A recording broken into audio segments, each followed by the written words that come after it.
નમસ્કાર મિત્રો, અત્યારે વાત કરવામાં આવે તો ચૈતરભાઈ વસાવાને કાલે પણ ગુજરાત હાઈકોર્ટમાંથી જામીન નથી મળ્યા. તો હવે ચૈતરભાઈ વસાવા કેવી રીતે જેલમાંથી બહાર આવશે એના વિશે ભાઈ આજના આ વિડીયોની અંદર આપણે વાતચીત કરવા માટે જઈ રહ્યા છીએ. ખાસ કરીને તમે આ વિડીયો જોતા રહેજો.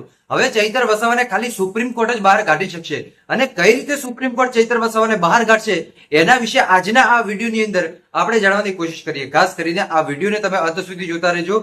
વિડીયોની શરૂઆત કરીએ એની પહેલા નીચે જે તમને કાળા કલરનું જે સબસ્ક્રાઇબ વાળું બટન દેખાય છે તો એની ઉપર તમે ક્લિક કરી નાખજો, જેથી કરીને હું કોઈ પણ આવા નવા વિડીયો નાખું તો સાહેબ તમારા ઘર સુધી સૌથી પહેલા પહોંચતા રહેશે. હવે હાલમાં વાત કરવામાં આવે તો સુપ્રીમ કોર્ટ, મિત્રો સુપ્રીમ કોર્ટ આર્ટિકલ 124 થી લઈ અને 147 સુધી એટલે કે 124 થી લઈ અને 147 ની વચ્ચે જે મિત્રો વાતો કરવામાં આવી કે સુપ્રીમ કોર્ટ શું કરી શકે.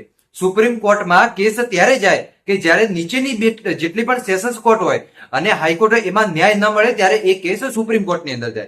હવે ચૈતર વસાવાને જેલમાંથી બહાર નીકળવું હોય તો સુપ્રીમ કોર્ટમાં અરજી કરવી પડશે અને ત્યારબાદ જે કંઈ પણ તારીખ જજ સાહેબ આપશે એ તારીખે ત્યાં એમને હાજર થવું પડશે અને ત્યાં બધું બતાવવાનું રહેશે કે એમને ગુજરાત હાઈકોર્ટમાંથી શા માટે જામીન નથી મળ્યા. તો એ તો આગળના સમય ખબર પડશે કે શું થશે. પરંતુ હવે ચૈતર વસાવાને બહાર નીકળવું હોય તો એક જ રસ્તો કે સીધું સુપ્રીમ કોર્ટ તરફ જવું પડે અને જ્યારે એ સુપ્રીમ કોર્ટ તરફ જશે અને જ્યારે સુપ્રીમ કોર્ટની અંદર જશે ત્યારે સુપ્રીમ કોર્ટની અંદરથી એ શું ચુકાદો આવશે એ પણ જોવા મહત્વનું રહેશે. કેમ કે સેશન્સ કોર્ટે 7 વર્ષની સજા ફટકારી અને આની આ સજા હાઈકોર્ટે માન્ય રાખી. મેં તમને ન બનાવતું હોય ને તો મારી ચેનલ ઉપર જઈને તમે જોઈ લેજો, અલ્કેશ મોદી ઓફિશિયલ યુટ્યુબ ચેનલમાં. મિત્રો ત્યાં પણ મેં કીધું હતું કે માની લો કે ચૈતર વસાવાના સેશન્સ કોર્ટે 7 વર્ષની ભલે સજા ફટકારી, પણ જો એ જ સજા ગુજરાત હાઈકોર્ટ માન્ય રાખશે તો ચૈતર વસાવા શું કરશે સુપ્રીમ કોર્ટની અંદર. મેં તમને પહેલા પણ કીધું હતું, કોઈ હવામાં વાત નથી કરતો ભાઈ.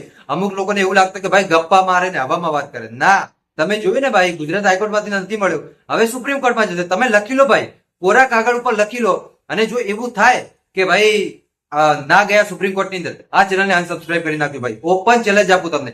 હવે સુપ્રીમ કોર્ટની અંદર જશે અને સુપ્રીમ કોર્ટની અંદર શું કરશે ને સાહેબ, એક વિડીયો તમને આપતો રહેશે, તમને બધું ખબર પડી જશે. એટલે આ ચેનલને તમે અવશ્ય સબસ્ક્રાઇબ કરી નાખજો. બાકી મળીશું આપણે નવા વિડીયોમાં નવા ટોપિક સાથે. ત્યાં સુધી બધાને જય માતાજી, જય દ્વારકાધીશ. આગળ પણ આવવાનો સપોર્ટ કરતા રહેજો. ધન્યવાદ.